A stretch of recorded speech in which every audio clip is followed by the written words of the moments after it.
भारत के चुनावी युद्ध में कल की सुबह अंतिम चरण का रण होगा। अब से ठीक 10 घंटे बाद आखिरी चरण में 8 राज्यों की 57 लोकसभा सीटों पर मतदान होगा। इनमें उत्तर प्रदेश, पंजाब, पश्चिम बंगाल, बिहार, ओडिशा, हिमाचल प्रदेश, झारखंड और केंद्र शासित चंडीगढ़ है। 2019 के लोकसभा चुनावों की अगर बात की जाए तो 57 सीटों में से 32 एनडीए के खाते में गई थी। कांग्रेस ने 8 सीटें जीती थी और अन्य के खाते में 17। कल की वोटिंग में सबसे हॉट सीट वाराणसी है, जहां से प्रधानमंत्री मोदी खुद मैदान में। इस वक्त वाराणसी समेत 57 सीटों पर मतदान हो रहा होगा। उस वक्त पीएम मोदी कन्याकुमारी में ध्यान पर बैठे होंगे। वो गुरुवार की शाम से विवेकानंद रॉक मेमोरियल में 45 घंटे का ध्यान कर रहे हैं, जिसकी तस्वीरें आप इस वक्त स्क्रीन पर देख रहे हैं। प्रधानमंत्री की साधना करती कई तस्वीरें सामने आई हैं। आज उनके मेडिटेशन का दूसरा दिन है, लेकिन उनके ध्यान को लेकर 48 घंटे से सियासत खूब हो रही है। विपक्ष ने आरोपों की बौछार लगा दी। रिपोर्ट देखिए।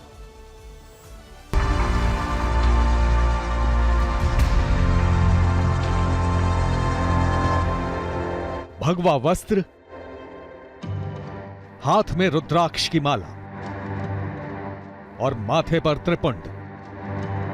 कन्याकुमारी के ध्यान मंडपम में कुछ इस तरह प्रधानमंत्री नरेंद्र मोदी ध्यान में बैठे हैं। सुबह सुबह उन्होंने भगवान सूर्य को अर्घ्य दिया।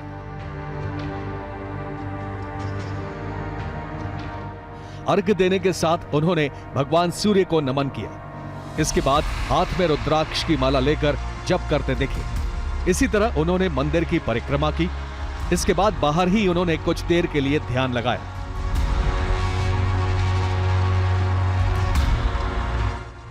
यहां से वो मंदिर के अंदर गए, स्वामी विवेकानंद की प्रतिमा के आगे सिर झुकाया, फिर वो साधना में बैठ गए।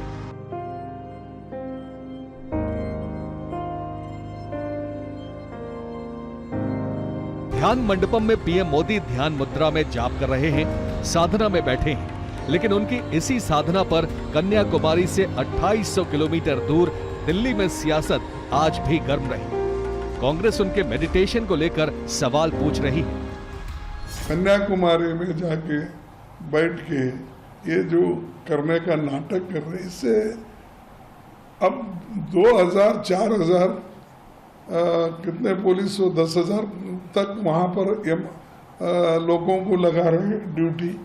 कितना देश का पैसा खराब हो रहा है। कांग्रेस ने प्रधानमंत्री के मेडिटेशन पर तंज कसा तो बीजेपी ने भी जवाब देने में देर नहीं लगाई। पूरे 10 साल ध्यान भटकाया जिस आदमी ने, अब वो ध्यान लगाने चले गए। और ऐसा लाइव ध्यान, कभी लाइव मेडिटेशन सुनी आपने?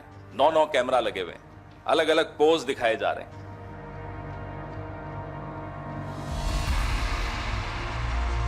कांग्रेस पार्टी और इंडिया अलायंस को आखिरकार हुआ क्या है?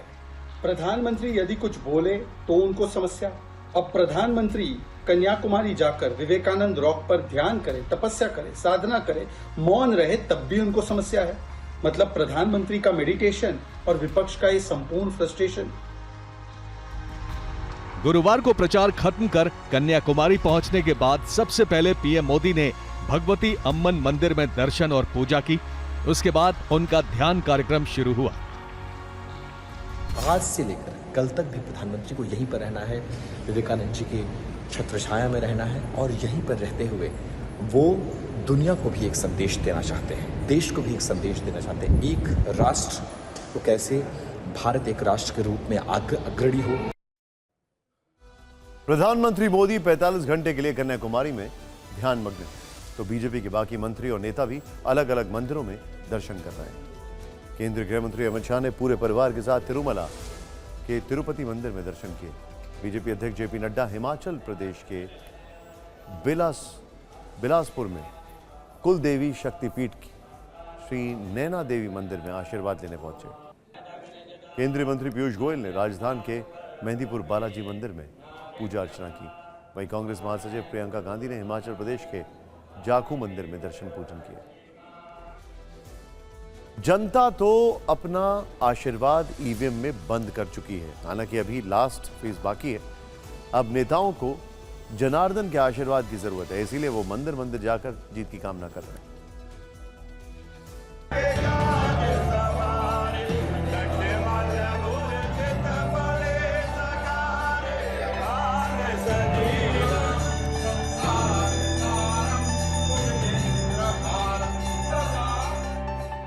आंध्र प्रदेश के तिरुपति मंदिर में केंद्रीय गृह मंत्री अमित शाह दक्षिण की पारंपरिक वेशभूषा में नजर आए। उन्होंने सफेद रंग की शर्ट और धोती धारण की। गृह मंत्री ने पत्नी सोनल शाह के साथ पूरे विधि विधान के साथ वेंकटेश्वर स्वामी की पूजा अर्चना की। भगवान के सामने नतमस्तक होकर आशीर्वाद लिया। दर्शन के बाद मंदिर के पुजारियों ने गृह मंत्री शाह को वैदिक मंत्रों से आशीर्वाद दिया। मंदिर के अधिकारियों ने मंदिर के अंदर रंगनायकुला मंडपम में अमित शाह को भगवान का प्रसाद और एक तस्वीर भेंट की।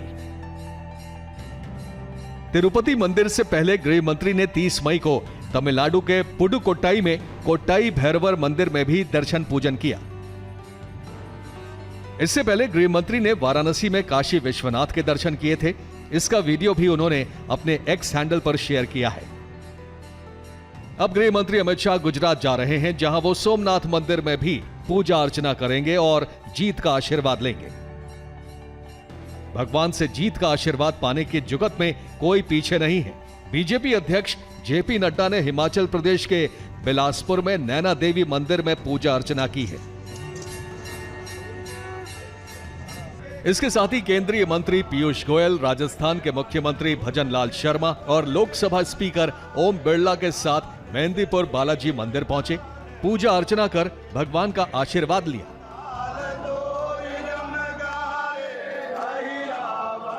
तीसरी बार भारतीय जनता पार्टी की सरकार बनने जा रही है और बहुत बड़े बहुमत के साथ भारतीय जनता पार्टी जीतने वाली है। एनडीए में शामिल लोक जनशक्ति पार्टी रामविलास के नेता चिराग पासवान ने अयोध्या में हनुमानगढ़ी मंदिर में पूजा अर्चना की। पूर्ण विश्वास है कि 4 जून को जब परिणाम आएंगे, बड़ी बहुमत के साथ लक्ष्य को पूरा करते हुए मेरे प्रधानमंत्री जी तीसरी बार प्रधानमंत्री पद की शपथ लेंगे। कांग्रेस महासचिव प्रियंका गांधी भी हिमाचल प्रदेश के प्रसिद्ध जाखू मंदिर पहुंची। प्रियंका अपनी बेटी के साथ मंदिर में दर्शन करने पहुंची थी।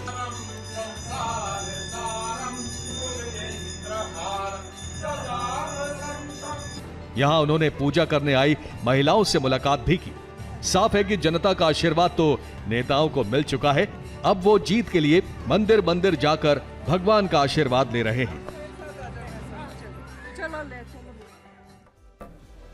तो सत्ता पक्ष हो या विपक्ष, दोनों तरफ के नेता अब शांति से पूजन दर्शन कर अच्छे परिणाम का इंतजार कर रहे हैं, क्योंकि प्रचार का शोर, विवादित बोल, सबका लाउडस्पीकर बंद हो चुका है। हालांकि प्रचार युद्ध में जिन मुद्दों पर विवाद हुआ, उनका शोर अब तक सुनाई दे रहा है। हमने चुनावी रण के तापमान बढ़ाने वाले बयानों की एक श्रृंखला तैयार की है। कल अंतिम दौर की वोटिंग से पहले प्रचार में कैसे कैसे शब्दवेदी बाण चले, इनको एक बार रिकॉल करना जरूरी है। मोदी जी को जय श्री राम, मोदी जी को जय श्री राम। इंडिया अलायंस को अपने वोट बैंक की गुलामी करनी है तो करें, उनको वहां जाके मुजरा करना है तो भी करें। मैं एससी, एसटी, ओबीसी आरक्षण के साथ डट करके खड़ा हूं, खड़ा रहूंगा, जब तक जान है लड़ता रहूंगा। कि मोदी जी आप देश के प्रधानमंत्री हैं, इतनी भी अपनी असलियत मत दिखाइए। आपने देश को कहा है कि देश आपका परिवार है। परिवार का जो मुखिया होता है हमेशा परिवार के सदस्यों के प्रति और परिवार के सदस्यों के उनके प्रति एक आंखों की शर्म होती है, वो नहीं खोनी चाहिए, वो हमेशा रखनी चाहिए। हर पन्ने पर भारत के टुकड़े करने की बू आ रही है। कांग्रेस के घोषणा पत्र में वही सोच झलकती है जो सोच आजादी के समय मुस्लिम लीग में थी। बीजेपी भी अब हम अपने इमेजिनेशन का हमारा मैनिफेस्टो गिना रही है, भैंसों की बात कर रही है, ये वो जो हमारे मैनिफेस्टो में है ही नहीं। उसका मंगलसूत्र वो एक सोने का कीमत का मुद्दा नहीं है, उसके जीवन के सपनों से जुड़ा हुआ है। तुम उसे छीनने की बात कर रहे हो अपने मैनिफेस्टो में। कैसी बहकी बहकी बातें। पिछले 2 दिनों में अब ये शुरू हुआ है कि कांग्रेस पार्टी चाहती है कि आपके मंगलसूत्र और आपका सोना आपसे छीन ले। बीजेपी के बड़े बड़े नेता कहते हैं अगर वो चुनाव जीतेंगे तो इस किताब को वो फाड़ के फेंक देंगे। जिसने देश में आपातकाल लगाकर संविधान को खत्म करने की कोशिश की, आज वो मोदी को गाली देने के लिए संविधान के नाम पर झूठ की आड़ ले रही है। मंगलसूत्र, मुस्लिम लीग वाले संविधान के अलावा और भी कई ऐसे मुद्दे थे जिन पर प्रचार में जमकर बयानबाजी हुई, चाहे वो विरासत टैक्स हो, शक्ति साधना हो, वोट जिहाद हो या फिर मुस्लिम आरक्षण। इस चुनाव में जो सबसे इंटरेस्टिंग था वो ये था कि हर फेज में एक अलग तरीके से बयानबाजी हुई। पहले फेज में जो कैंपेनिंग का स्टाइल था वो दूसरे फेज में नहीं था, दूसरे में जो था वो तीसरे में नहीं था, और फिर आते आते 7वें चरण तक सारी चीजें एकदम, अगर आप डिस्टिल कर देखें तो लगता है कि एक सूत्र में पिरोने की कोशिश थी, और वो सूत्र आप समझ सकते हैं क्या था।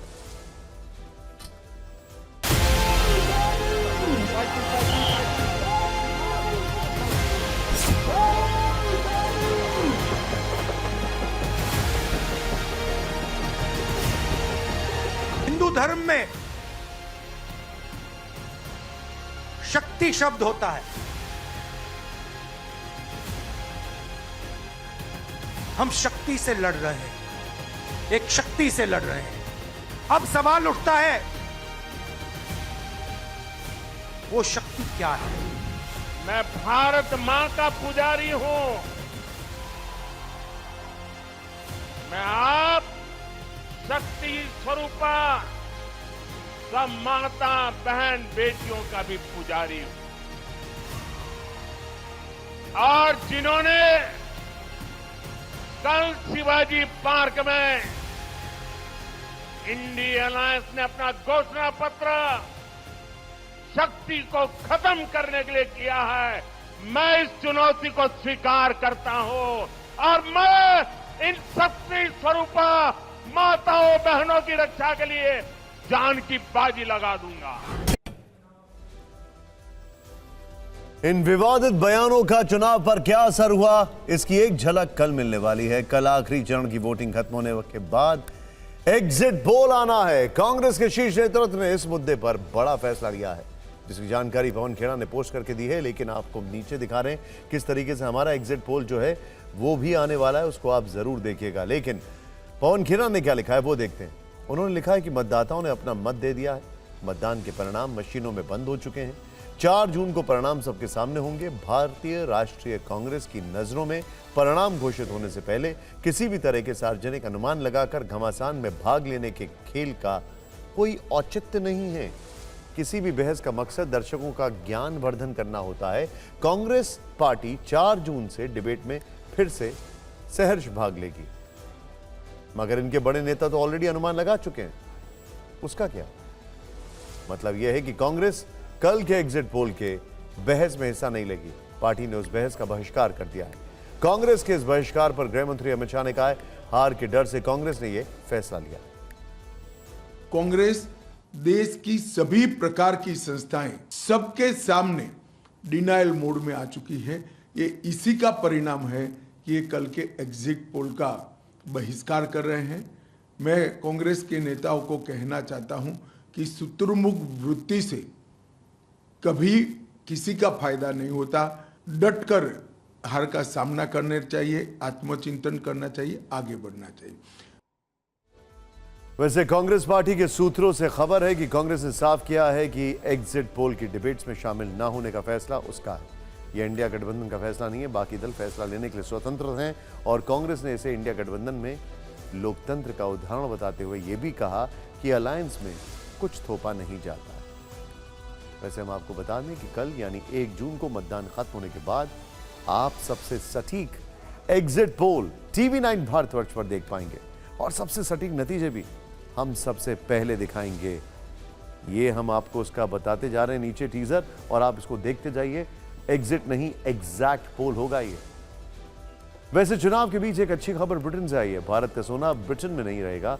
वो ब्रिटेन जिसे सोने की चिड़िया हिंदुस्तान को किसी वक्त में लूटा था, आज वही हिंदुस्तान अपना सोना ले आया। यह कदम भारत के लिए बहुत बड़ी उपलब्धि है। तो तो ब्रिटेन के लिए किसी बड़े झटके से कम नहीं। बैंक ऑफ इंग्लैंड की तिजोरी में कई देश अपना सोना रखते हैं। इसी बैंक में भारत का भी गोल्ड था, लेकिन अब उसकी घर वापसी हो चुकी है।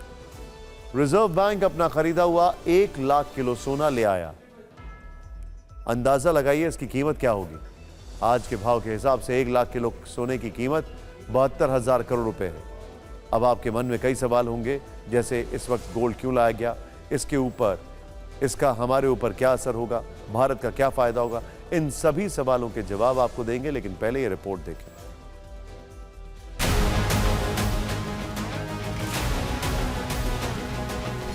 रिजर्व बैंक ऑफ इंडिया ने अपना 100 टन सोना इंग्लैंड से वापस मंगाकर भारत में रखवाया है। रिजर्व बैंक ने बीते कुछ सालों में विदेशों में सोने के बढ़ते भारतीय स्टॉक के चलते इसे वापस लाने का निर्णय लिया है। बैंक आगे और भी सोना विदेशों से वापस मंगाकर देश में ही रखेगा। आगे बढ़ने से पहले आप ये जान लीजिए कि भारत के पास कितना सोना कहां रखा है। मार्च 2024 तक के आंकड़ों के मुताबिक भारतीय सोने का कुल भंडार 822 टन है। विदेशों में 413 टन से ज्यादा जमा है। भारत में 100 टन से ज्यादा सोना रखा है, जबकि नोट जारी करने के लिए 308 टन रखा गया है। भारत के लिए ब्रिटेन से सोना लाना आसान नहीं था। रिजर्व बैंक को विशेष इंतजाम करने पड़े। इसके लिए विशेष विमान की व्यवस्था की गई। साथ ही केंद्र सरकार ने कस्टम ड्यूटी भी माफ कर दी। हालांकि रिजर्व बैंक को गोल्ड लाने के बाद जीएसटी देना पड़ा। परंपरागत रूप से दुनिया के ज्यादातर देश लंदन में ही अपना सोना रखते आए हैं। ऐसा क्यों किया जाता है, इसकी वजह भी जान लीजिए। कई विदेशी बैंकों में उच्च स्तर की सुरक्षा और सुविधाएं होती हैं। राजनीतिक, आर्थिक या प्राकृतिक आपदा में विदेशों में सोना सुरक्षित रहता है। विदेशों में सोना रखने से दूसरे देशों के साथ व्यापार करना आसान होता है। इसके अलावा ज्यादा ब्याज और उस देश की क्रेडिट रेटिंग में सुधार होता है। लेकिन हिंदुस्तान का सोने की घर वापसी का फैसला मजबूत और आर्थिक रूप से सशक्त भारत का संकेत है। 1 लाख टन सोना वापिस मंगा लेना वो इस बात का प्रमाण बनता है कि आपकी आर्थिक स्थिति बहुत सुधरी हुई है। जो सोना आज भारत विदेश से लेकर आ रहा है, कभी इसे गिरवी रखकर देश को संकट से बचाने की नौबत आ गई थी। 1991 के आर्थिक संकट में विदेशी मुद्रा भंडार बढ़ाने के लिए कुल 67 टन सोना गिरवी रखा गया था। मई 1991 में चंद्रशेखर सरकार में 20 टन सोना यूबीएस ज्यूरिख में गिरवी रखा गया, जबकि जुलाई 1991 में नरसिम्हा राव सरकार में 46.91 टन सोना बैंक ऑफ इंग्लैंड में गिरवी रखा गया। उस समय 67 टन सोने की कीमत 3,405 करोड़ रुपए थी। कि ये गोल्ड जो है सबसे पहली मर्तबा 1991 में प्लेज हुआ था। उस समय इंडिया की माली हालत जो है, वित्तीय हालत काफी नाजुक थी। ये एक दर्दनाक अध्याय है इंडिया के इतिहास में, और आरबीआई और सरकार जो है इस दर्दनाक अध्याय को जो है वो बिल्कुल इसको मिटाना चाहते हैं। यानी सोने की घर वापसी का फैसला 130 करोड़ भारतीयों की आर्थिक तरक्की ही नहीं, बल्कि उनकी भावनाओं से भी जुड़ा है। अब हम आपको उन सवालों का जवाब देते हैं जो हमने शुरू में उठाए थे। पहला सवाल, भारत के पास कितना सोना है? जवाब 882 टन, 822 टन, सॉरी। दूसरा सवाल, क्या भारत का सारा सोना विदेश में रहता है? नहीं, कुल सोने का आधा हिस्सा विदेश में है, जो कि करीब 413 टन से थोड़ा ज्यादा है। क्या इस वक्त सोना लाने का चुनाव से कोई कनेक्शन है? जानकार बताते हैं कि इसका इलेक्शन से कोई कनेक्शन नहीं है। सोना लाने की प्लानिंग कई महीनों पहले से चल रही थी। इस प्रक्रिया में वक्त लगता है। इसी बीच आखिरी चरण का चुनाव का आना एक इत्तेफाक है। 2 साल पहले भी इसकी तैयारी थी, लेकिन तब किसी वजह से प्लान पूरा नहीं हो पाया। चौथा सवाल, ब्रिटेन से सोना वापस लाने के कारण क्या है? विदेशों में सोना रखना काफी महंगा सौदा होता है। स्टोरेज फीस, बीमा, अन्य लेन देन की बचत होती है। इसके अलावा युद्ध से वैश्विक अस्थिरता है पूरी दुनिया में, अगर आप देख रहे हैं। और एक और वजह यह है कि संकट के समय अपनी संपत्ति पर पूरा नियंत्रण होता है। पांचवा सवाल, भारत में सोना लाने से क्या फायदा है? अर्थव्यवस्था मजबूत होगी, बेरोजगारी और महंगाई काबू में आएगी। देश में सोना ही नहीं आ रहा है, बल्कि जब दुनिया के कई देश आर्थिक संकट से जूझ रहे हैं, तब भारत की अर्थव्यवस्था रफ्तार पर रही है। एनएसओ ने आज आंकड़े जारी कर दिए हैं, जिसके मुताबिक 2023-24 में देश की जीडीपी 8.2% की दर से बढ़ी। एनएसओ ने पहले 2023-24 की यह जीडीपी वृद्धि 7.7% रहने का अनुमान जताया था। यानी अनुमान से ज्यादा जीडीपी बढ़ने की दर। अगर हम वित्त वर्ष 2022-23 की बात करें तो तब जीडीपी वृद्धि की दर 7% रही थी, यानी उस हिसाब से यह बहुत बड़ा उछाल है। देश की अर्थव्यवस्था वित्त वर्ष 2023-24 की मार्च तिमाही में सालाना आधार पर 7.8% की दर से बढ़ी है, जबकि चीन की आर्थिक वृद्धि दर जनवरी मार्च तिमाही में 5.3% रही है। इन आंकड़ों के जारी होने के बाद प्रधानमंत्री मोदी ने सोशल मीडिया पर लिखा, हमारे देश के मेहनती लोगों को धन्यवाद। वर्ष 2023-24 के लिए 8.2% की वृद्धि इस बात का उदाहरण है कि भारत विश्व स्तर पर सबसे तेजी से बढ़ती प्रमुख अर्थव्यवस्था बना हुआ है। जैसा कि मैंने कहा कि ये आने वाली चीजों का एक ट्रेलर मानो। हमने प्रूव किया है, खास करके जो बड़े इकोनॉमीज़ हैं जो काफ़ी पिछले सालों से बहुत अग्रसर हैं, जिनके साइज़ ऑफ द इकोनॉमीज़ बहुत ज़्यादा है, हमने उनके साथ भी अपनी ग्रोथ को उनसे भी तेज़ गति से आगे लाके खड़ा कर दिया है। तो ये एक बहुत बड़ी जो उपलब्धि है भारत के लिए कि हम एक डेवलपिंग इकोनॉमी से एक डेवलप्ड इकोनॉमी बनने जा रहे हैं, और हमारी जो ग्रोथ है, जो ग्रोथ मोमेंटम है, वो एक बहुत बड़े मोमेंटम पे आगे बढ़ रही है। इस सबके बीच में एक अजीब सी खबर आ रही है सामने, वो ये है कि घर से दूर जा रहे लोगों को 50 डिग्री की गर्मी में एयर इंडिया का टॉर्चर झेलना पड़ा है। दिल्ली से सैन फ्रांसिस्को जा रही फ्लाइट के यात्रियों को जिस तकलीफ से गुजरना पड़ा, वो एयरलाइंस कंपनियों पर सवाल उठा रही है। दावा किया जा रहा है कि ऑपरेशनल समस्याओं की वजह से फ्लाइट 24 घंटे देर से गई, लेकिन इसके बाद भी यात्रियों के साथ जो बर्ताव हुआ उससे काफी लोग नाराज हैं। आरोप है कि यात्रियों को बिना एयर कंडीशन के फ्लाइट में घंटों इंतजार कराया गया, जिसकी वजह से कई लोग बेहोश हो गए।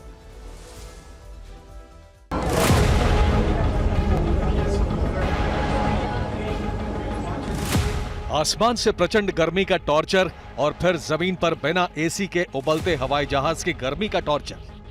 दिल्ली से सैन फ्रांसिस्को जा रही फ्लाइट के यात्रियों के साथ जो हुआ वो एयरलाइंस कंपनियों के रवैये पर सवाल खड़े कर रहा है। सोशल मीडिया पर 2-3 तरह की तस्वीरें वायरल हो रही हैं। एक वीडियो में कुछ लोग अपने सामान के साथ खड़े हैं। इसके अलावा कई तस्वीरें ऐसी हैं जिसमें लोग जमीन पर लेटे दिखाई दे रहे हैं, जिनमें से कुछ की हालत भी खराब लग रही है। इस फ्लाइट में महिलाओं और बुजुर्गों के साथ कई बच्चे भी सवार थे। फ्लाइट AI-183 दिल्ली से सैन फ्रांसिस्को जा रही थी। तकनीकी समस्या की वजह से फ्लाइट करीब 24 घंटे देर हो गई। यात्रियों को ऐसे प्लेन में बिठाया जिसका एसी नहीं चल रहा था। भीषण गर्मी में कई यात्रियों के बेहोश होने का दावा किया गया। ये सभी तस्वीरें यात्रियों और उनके रिश्तेदारों ने सोशल मीडिया में पोस्ट की हैं, जो इस फ्लाइट में सवार थे। अमाड्रो नाम के एक यूजर ने लिखा, मेरी मां फ्लाइट में देरी की वजह से कई घंटों एयरपोर्ट पर फंस गई। यात्रियों को डिनर भी नहीं दिया गया। लोग हवाई जहाज में बेहोश हो रहे हैं, उनकी मदद नहीं की जा रही है। वहीं अभिषेक शर्मा नाम के एक यूजर ने लिखा, प्लीज मेरे माता पिता और प्लेन में फंसे दूसरे लोगों के माता पिता को जाने दीजिए। फ्लाइट देर है और लोगों को प्लेन में बिना एसी के बैठा दिया गया है। प्लेन से उतारने के बाद उन्हें टर्मिनल की तरफ भी नहीं जाने दिया जा रहा। अब एयर इंडिया की फ्लाइट का एक और वीडियो देखिए। ये भी एयर इंडिया की फ्लाइट है। इस फ्लाइट ने भी 5 घंटे की देरी से उड़ान भरी थी, जिसमें यात्री बेहद परेशान दिखाई दे रहे हैं। महिलाएं हाथ से पंखा कर रही थी और यात्री स्टाफ से बहस करते दिखाई दे रहे थे। एक के बाद एक एयर इंडिया से जुड़े इन मामलों के बाद DGCA ने संज्ञान लेते हुए कारण बताओ नोटिस जारी कर दिया है।